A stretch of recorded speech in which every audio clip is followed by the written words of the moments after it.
कबना साबुन से नहालू करे का जिला बाका जालू करे का जिला बाका जालू सजेलू तो हीरोइन जनालू करे का जिला बाका जालू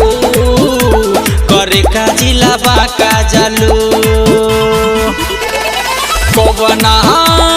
कबना साबुन से नहालू करे का जिला बाका जालू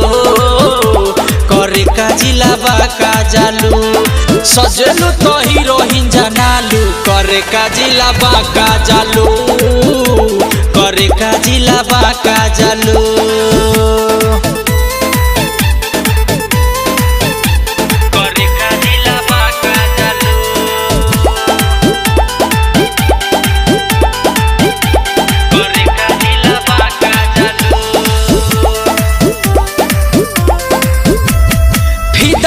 यारा दिलाई दिखा घरा ले जाके तोरा यारा में पागल हो गइल बाबे मऊ देख के तो रहू पड़ल सबे झगड़ा में पड़ल सबे झगड़ा में फिदा तोहरा प्यारा दिलाई दिखा घरा ले जाके तोरा यारा में पागल हो गइल बाबे मऊ देख के तो रहू पड़ल सबे झगड़ा में अकसर खेसर में भेटालू करे का जिला बाका जालू करे का जिला बाका जालू करे का जिला बाका जालू करे का जिला बाका जालू करे का जिला बाका जालू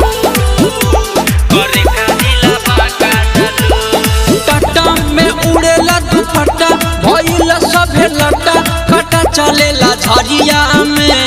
भइल जवानी तोर माथा तो धली कोनो काटा हो हाजीपुर देवरिया में हो हाजीपुर देवरिया में टाटा में उड़ेला दुपट्टा भइल सभे लटा कटा चलेला झरिया में भइल जवानी तोर माथा धली ही कोनो गाटा हाजीपुर देवरिया में रोजे